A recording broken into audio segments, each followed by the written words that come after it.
Yo, what up, everybody? Canna-Talk ND with Wilson. I'm your host, Wilson, on the platform that is KRFF 95.9 Radio Free Fargo.org. We're streaming everywhere on this blue and green marble. We can get into your ear hole. And man, do I like getting into your ear hole with stuff. And that stuff is cannabis legalization, the benefits of cannabis news in general. And we're going to talk about cicadas being affected with STDs. It turns them into hyper zombies. We're going to talk about that too. Talking about a guy who donned off his clothes and ran through an airplane. That didn't work out well for him.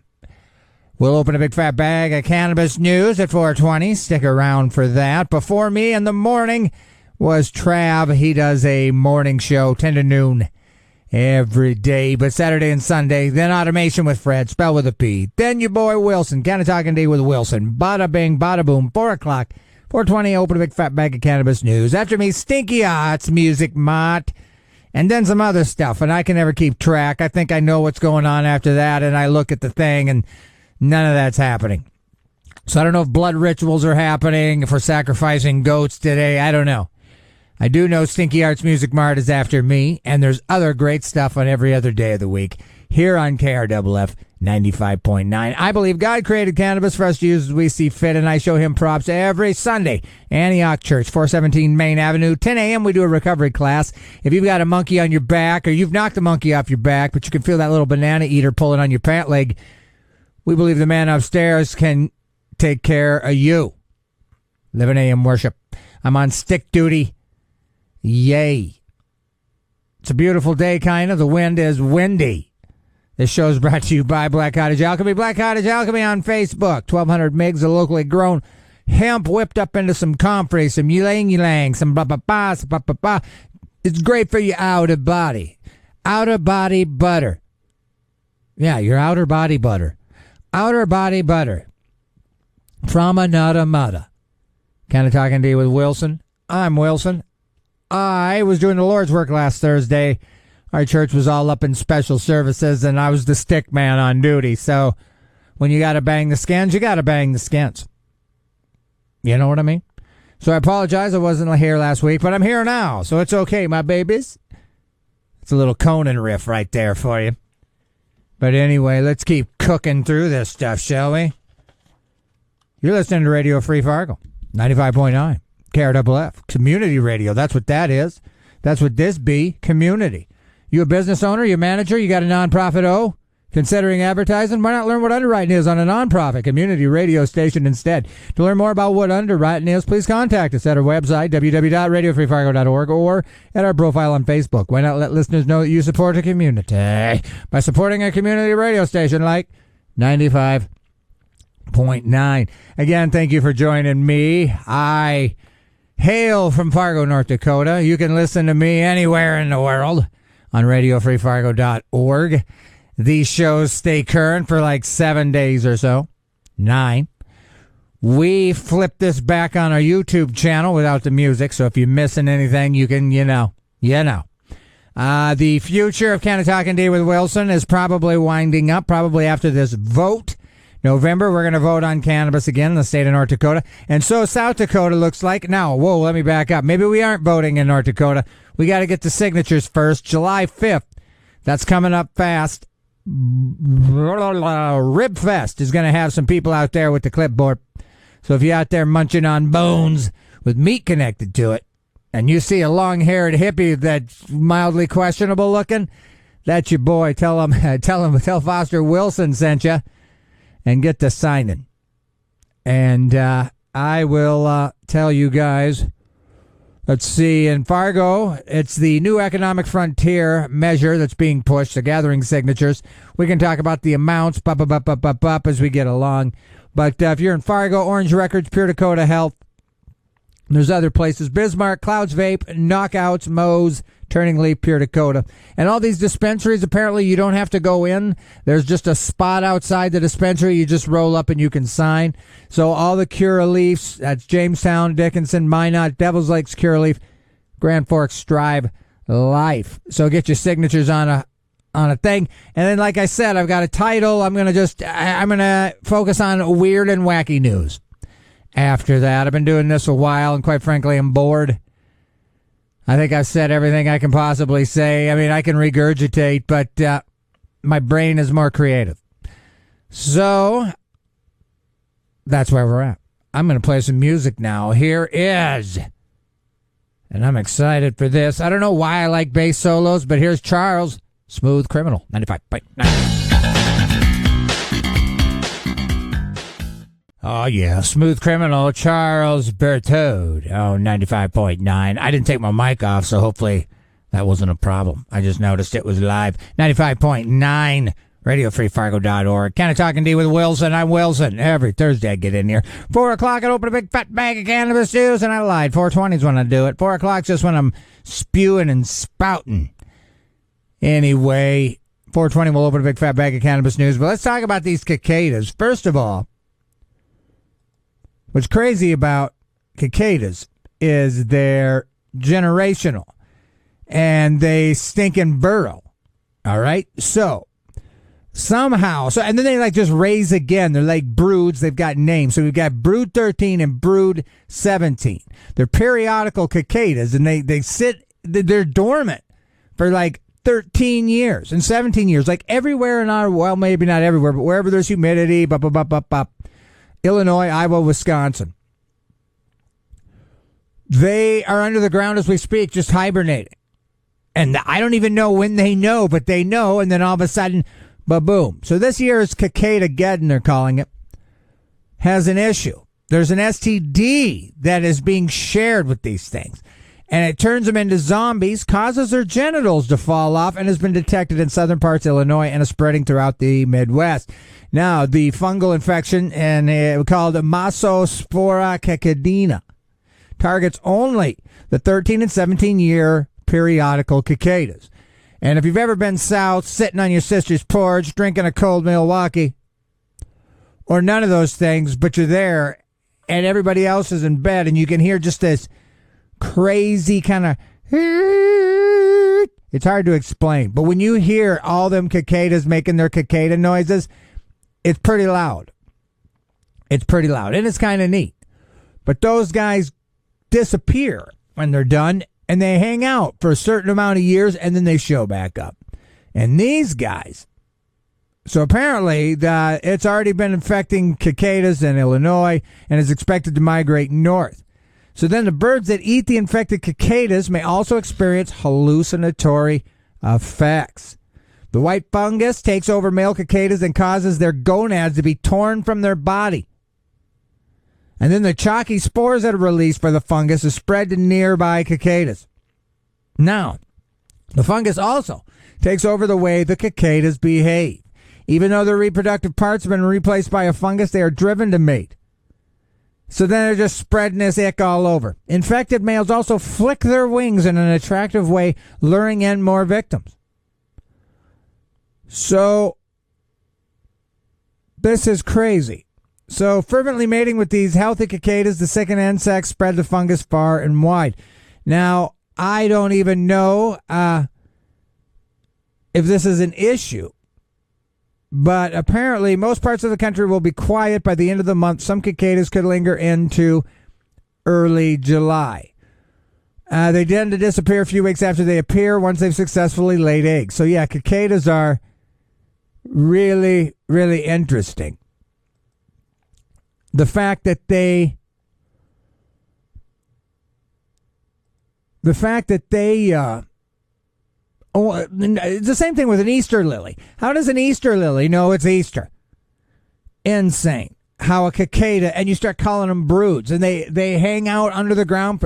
I mean, you've got 17-year-old cicadas that just decide, like, they're like vampires. They're like, yes, I must rise and drink blood. It's like crying out loud. I mean, cicadas, I just thought they were kind of fun-sounding birds, bird-like chirping when I was on vacation.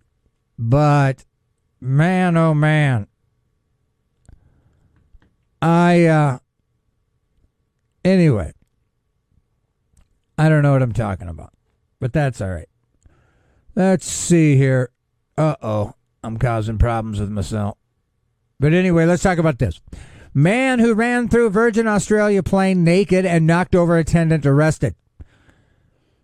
Now, the question of the hour is where that happened. I mean, he just did it next to whoever he was sitting by. He said the man knocked over an attendant during his sprint on a flight from Perth and forced the plane to turn around. Now, I don't know why you need to turn around. Just put your clothes on. Well, I don't want to go back. Police were waiting, and after being detained, he was transferred to hospital for assessment, where he remains. Well, that don't sound good. He remains there. It is unclear how or where the passenger removed his clothes. Virgin apologized to guests impacted by the disruptive passenger in a statement. Yeah, I guess all you got to do is apologize. That's all you can do. That's all you can do. Now, again, new economic frontier. It's the measure in North Dakota. South Dakota has gotten enough signatures, so they're going to be able to vote in South Dakota. Florida looks like you're going to be able to vote there, despite DeSantis's best efforts, I would say. North Dakota, I don't know. If you're at Ribfest, sign the petition. But we've got until, now is when we need to vote for it. It's been brought to my attention, and it seems pretty clear. The primaries are awesome for turnout and for getting your measures through. And midterms, no bueno. And so we'll see that kind of play out. And it's kind of funny. I thought this next song that I'm going to play, right? Dolly Parton, bless her heart. She does a collective soul song that everybody knows, and I'm a 90s kind of music guy. Collective Soul came out with a new album, so I thought, well, this is neat. I can play this song. So I tell my daughter, hey, new Dolly. She's like, man, that ain't new Dolly. What's wrong with you? And I'm looking, here's 2001. So it's still a good song. I'm still going to play it, but it is not new. But here is Dolly's version of Collective Soul Shine 95.9.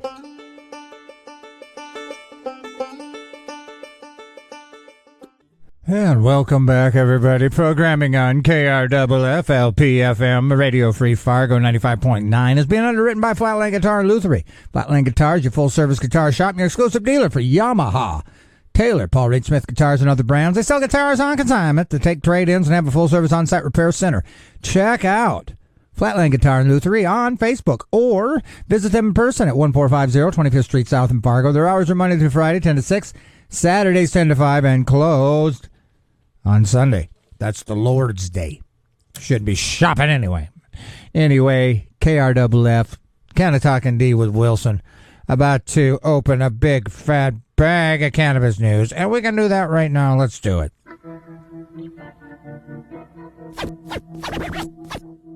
Hey, it's Phil from Cannaheads. Like this episode? Hit that like button. And if you enjoy the show, hit that subscribe button to stay up to date on cannabis news, local and national. Listen live on 95.9 in the Fargo, North Dakota region from 4 to 5 p.m. on Thursday. For our non-Fargo region friends, you can listen on your favorite podcast platform. Just search Canna-Talk ND with Wilson. Now enjoy the show.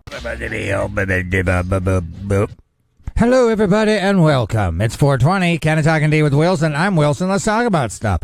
Okay, so Florida, they're going to be voting on cannabis.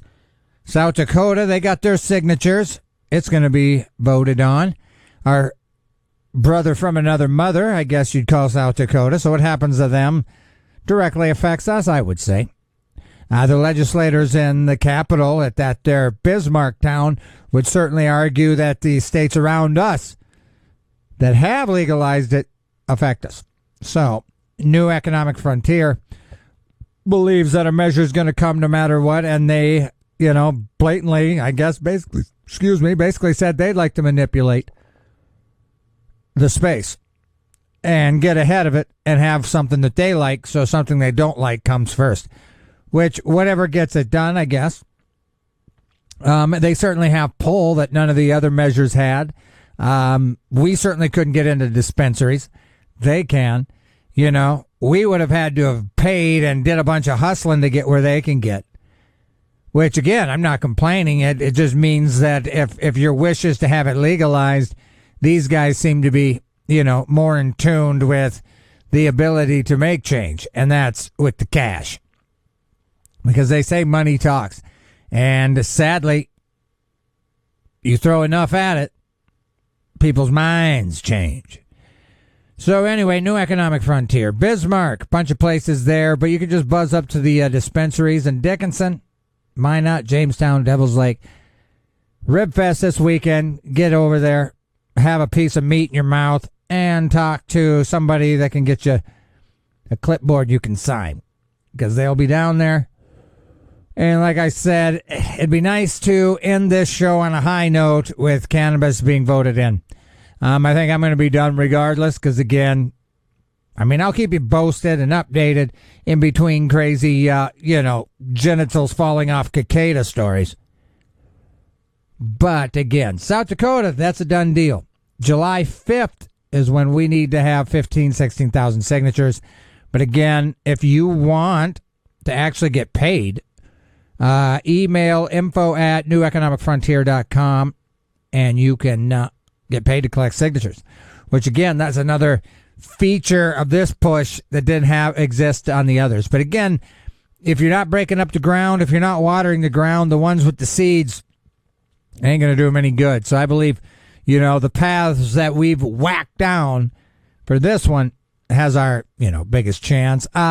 Again, you're only going to be able to have an ounce, only 300 mgs of edibles, which that don't sound great, but you got a home grow provision, so that's good. But again, that can get chopped down in the legislative system. And so that's the thing. Sadly, this is literally the proverbial Charlie Brown in the football. You run down to kick a home grow football and they pull it back and go, you voted, but we have the power to change it in legislation. And that's, tends to be what happens. You vote for something, but that's not what ends up happening. Okay. Now let's talk about this. It's kind of interesting from Ganjapreneur. Did I say preneur? I don't even know if that's right. South Africa broadly decriminalizes cannabis. South Africa became the first country in Africa. Well, it's ironic that Africa's in Africa, isn't it? To legalize cannabis for personal use last week under a bill signed into law by President Cyril just days before the president's party lost its majority in Congress. So that's interesting to me. Because whoever he lost to probably isn't about it right. Then how do they correct it? Is that one just last screw you before I leave? It's kind of like a wacky executive decision that's really horrible. But maybe not in this case. So President signed the Private Purposes Act, which removed cannabis from the nation's Drugs and Drug Trafficking Act. So in a press release, he said the move will further enable amendment of the schedules to the Medicines and Related Substance Act. So the bill further guides the medically prescribed administration of cannabis to a child while also protecting children from undue exposure to cannabis. Sounds like a win-win. Here's what you can have. South Africans can possess unlimited cannabis seeds and seedlings. Up to 4 flowering plants, 8 per household, up to 100 grams of flower, and up to 600 grams of dried cannabis, or 1,200 grams per household in a private place. And saying this is another thing in North Dakota, I'm just not sure. Adults may smoke and consume cannabis in private places and gift without remuneration. Remuneration.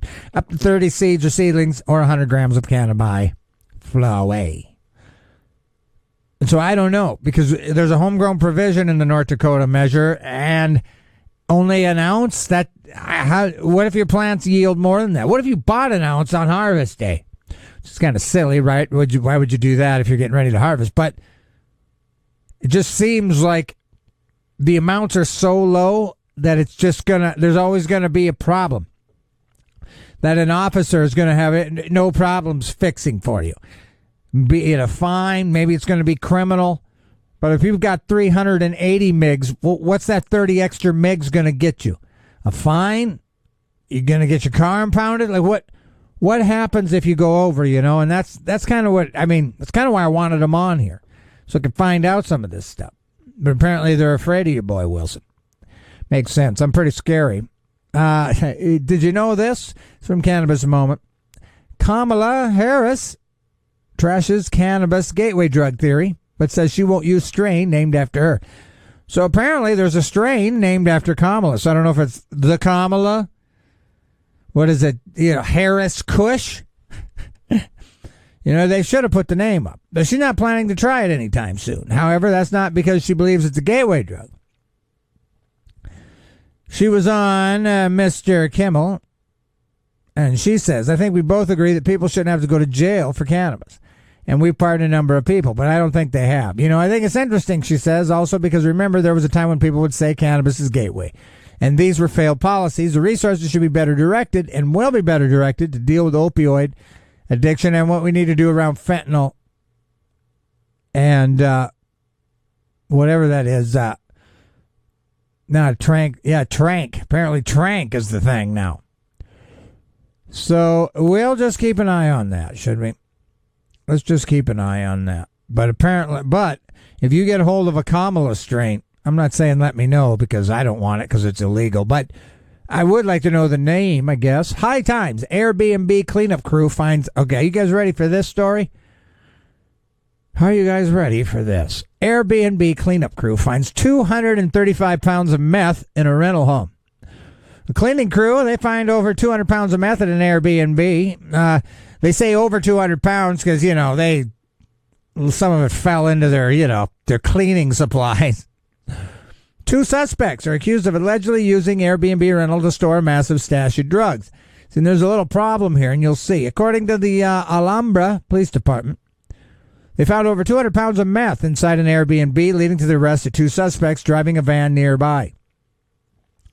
All right, 2 suspects that use Airbnb stash all these drugs. Okay, cool. But we're unaware they were being recorded by a ring camera that police were able to obtain. Now, I don't know when they were able to obtain it. Was it happening while it was happening? Because they went and got... Okay, officers posted photos and description of the bust on Instagram. Officers responded to a 1400 block Ethel Ave regarding boxes that were found by a cleaning crew.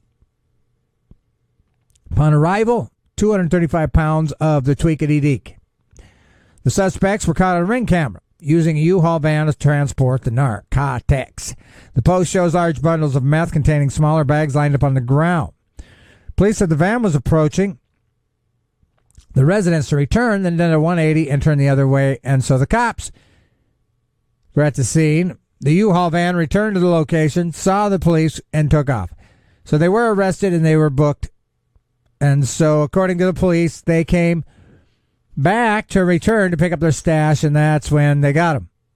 So, and that's the thing. They captured footage of both the suspects and the van, and so obviously that's going to be admissible.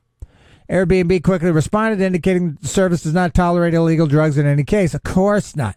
I mean, and that's the thing that's so silly. You got to make a statement. Like, you think I think maybe Airbnb's cool with 230 pounds of meth hanging out in your apartment for rent or lease or whatever it is you call? Now, drug solicitation isn't the only problem at Airbnbs. Well, do tell. Parties taking place have become a nuisance with out-of-control events taking place more often, and many times it involved illegal drugs. A few weeks ago, nearby in Long Beach, neighborhood residents got sick of parties and banned unsupervised Airbnb rentals over concerns about drug-filled parties. So Andy Oliver, he filed a petition after an out-of-state tourist renting out unhosted houses, throwing parties, loud music.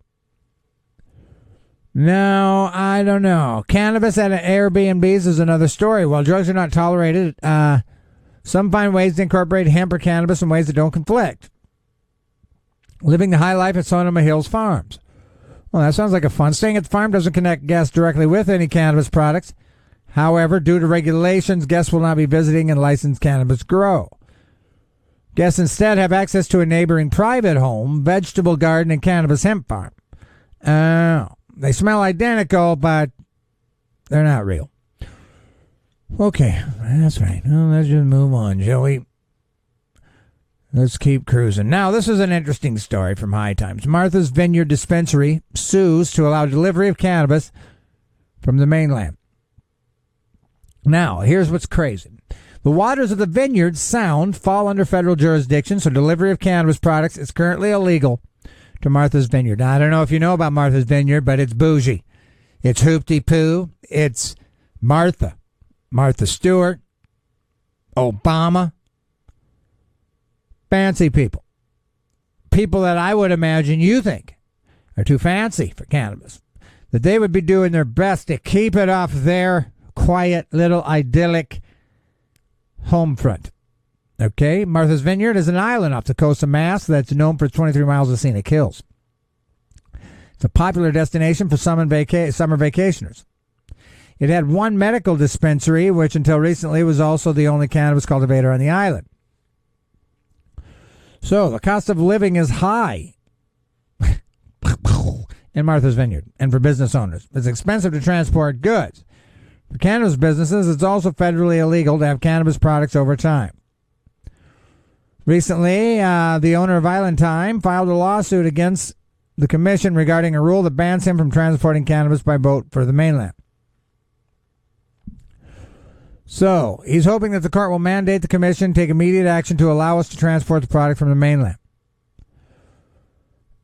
Anyway, to bypass this new change, Rose inquired with the CCC about ordering cannabis from the mainland, but they rejected the idea. I suppose you're going to have to just grow it there. You can't sell the products delivered via ferry, but that order was later lifted, and Rose was able to sell out of all the products. So it's just kind of hilarious that this is a very bougie place. The last place you would think they'd be complaining that they can't get cannabis, right? Martha Stewart, she's out. How's she going to get more? Obama's like, oh, bummer. I'm out of cannabis. I'm in the coolest place in the world and I can't get cannabis. So that's kind of interesting to me. South Dakota, like I said, South Dakota voters get another chance to approve adult use cannabis. So they say, will the third time be the charm or the final strike? South Dakota voters weigh in on legalizing the possession, use, and cultivation. So the petition needed 17.5 thousand siggies, and they got around 23. So that's good. And let's see, the proposal going before voters in November, it would not establish rules and regulation for a commercial whatever, but it would allow adults to engage in the personal possession and home cultivation in limited quantities. Let me see what we got here. 2 ounces, 16 grams of concentrates, and up to 6 plants. Now, the initiative also permits cannabis cultivation within guidelines. So if voters approve the proposal, backers plan to work with the legislator to implement business licensing and whatever.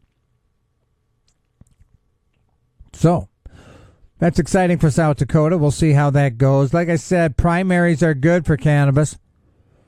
So we'll see how that plays out. You know? Bipartisan lawmakers demand VA allow its doctors to recommend medical cannabis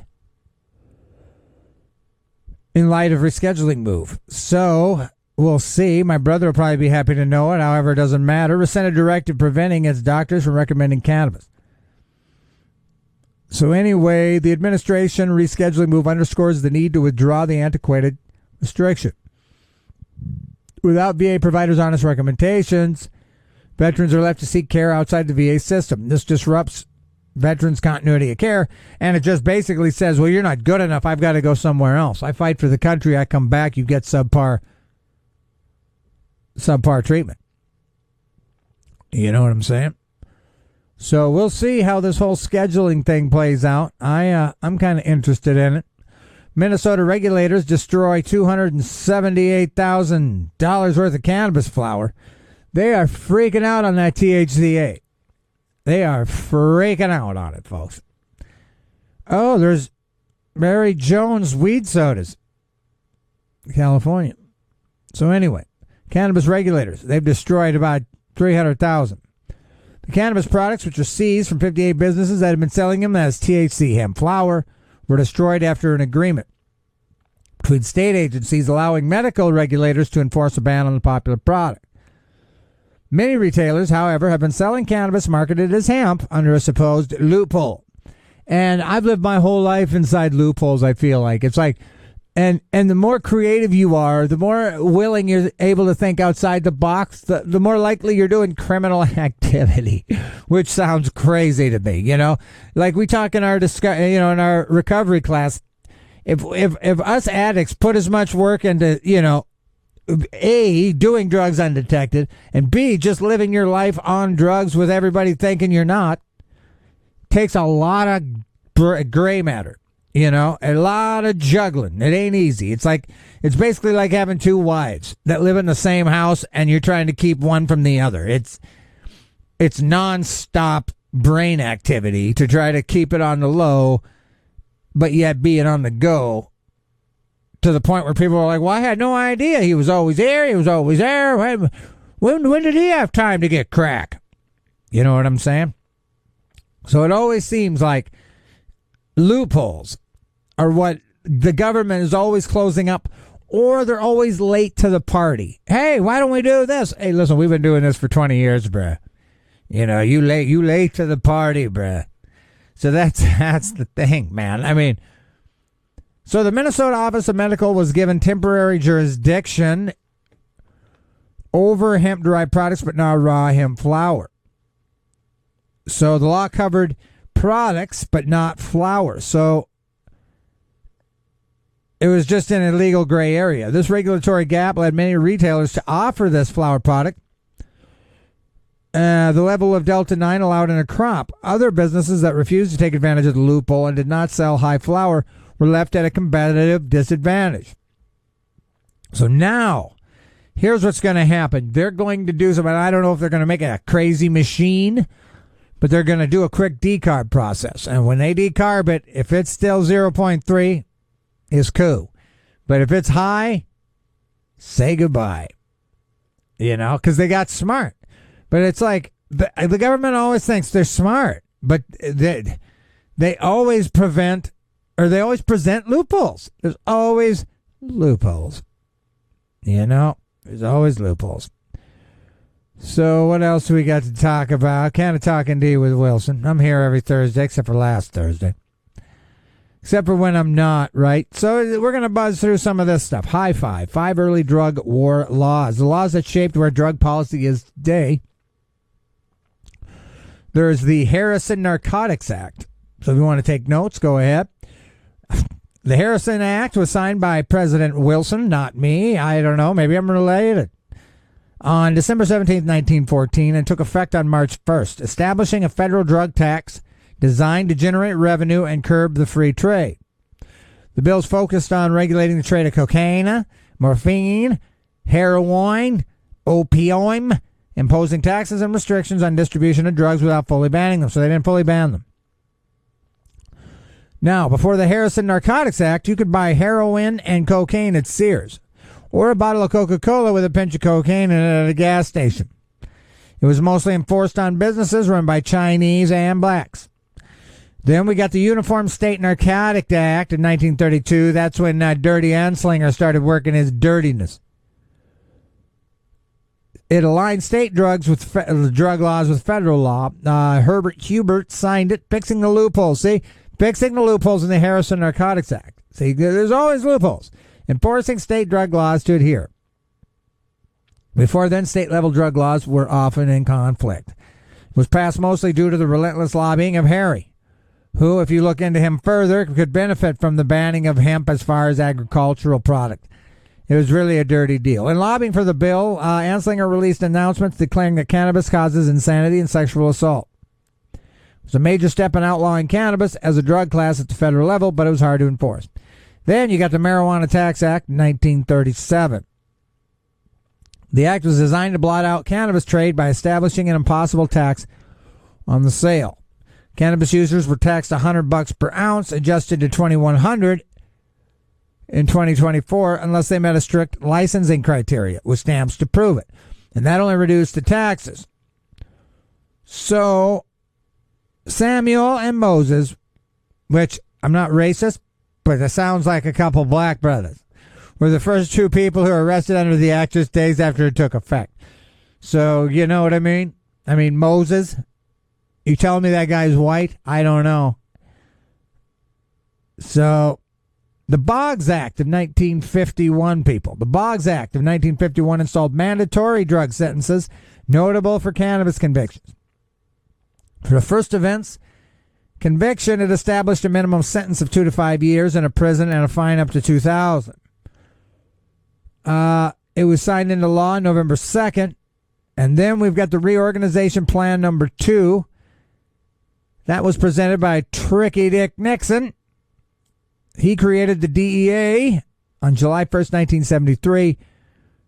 They have failed so far after more than 50 years of tactics. You know, the war on drugs, where are we? Where are we? You know, I don't know. So as I wrap this thing up, again, if you're in North Dakota, don't forget, New Economic Frontier is pushing a measure. They're out there. They're out there doing it. 2 plants on, mature, 2 plants growing. An ounce, 300 megs of concentrates, which doesn't sound like a lot. It doesn't sound like there's a gifting provision, so I don't know what you're going to do with the extra from the growing. But they've got money behind them, so they're moving and grooving. They hope to have the signatures by July 5th. If you also want to move and groove, there are all the dispensaries in North Dakota. You find a head shop in your town, chances are they've got a petition. Rib Fest, if you're down there eating meat, you see a long-haired hippie with a clipboard, sign it. Or punch him. You know, it's up to you. I wouldn't punch him, though. Sounds mean. But anyway, I'm Wilson. Canna-Talk ND with Wilson. Every Thursday I get in here, 4:20, I open a big fat bag of cannabis news. This Thursday was no different. Last Thursday was different because I didn't come. I apologize. I apologize to you. I'm trying to think what I got to read here. Up next, Stinky Arts Music Mart. I think I'm going to wrap up here. The topics, let me see here. Let me see if I got something for you. We'll check this out. I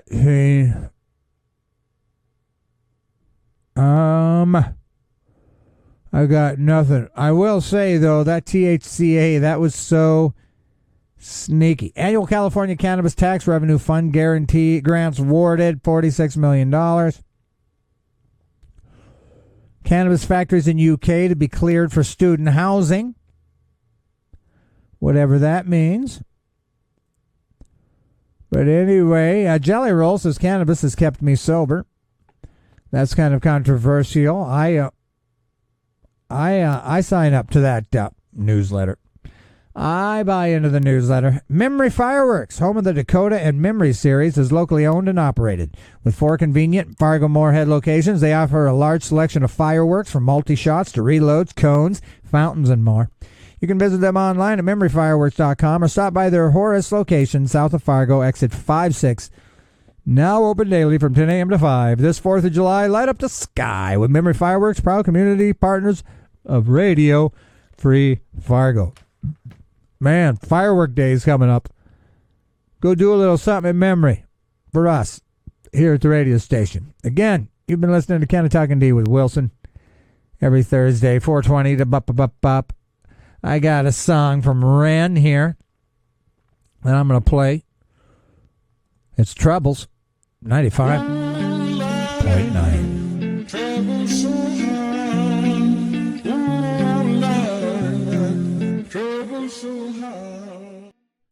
That was Ren in your ear. Troubles here on 95.9 RadioFreeFargo.org. Canna-Talk ND with Wilson's what you've been involved in this last hour. After me, Stinky Arts Music Mart, Extra Stinky and Extra Mart. So be ready for that. Educate yourselves on the benefits of cannabis so you can educate other people on the said benefits. This show is brought to you by Black Cottage Alchemy. Black Cottage Alchemy on Facebook. 1,200 megs of locally grown hemp wrapped up into some fun body butter tubby stuff. Do your outer body a solid. Black Cottage Alchemy. Thank you for sponsoring this show. I believe God created cannabis for us to use as we see fit, and I show him props every Sunday, 417 Main Avenue, Antioch Church. 10 a.m. recovery if you got a monkey on your back or you've kicked that monkey, but you can feel that little banana eater pulling on your pant leg still. Come on through. We put all our bets on the higher power. 11 a.m. worship. I'm on stick duty. Come on through. Again, Stinky Arts Music Mart right around the corner. So don't go anywhere. Don't go anywhere. Okay? And I'm going to get out of here myself because I got stuff and things. You know what I mean? I got stuff and things. But I got to cue up this song first. And then once I do that, I'm out of here. So again, we've got Stinky Arts Music Mart on deck. I'm Canna-Talk ND with Wilson. I'll be back next Thursday. You guys all have been great. Get outside. Enjoy this weather. All right? Stay away from the cicadas. They'll make your genitals fall off. Judgment Day. David Allen. Peace.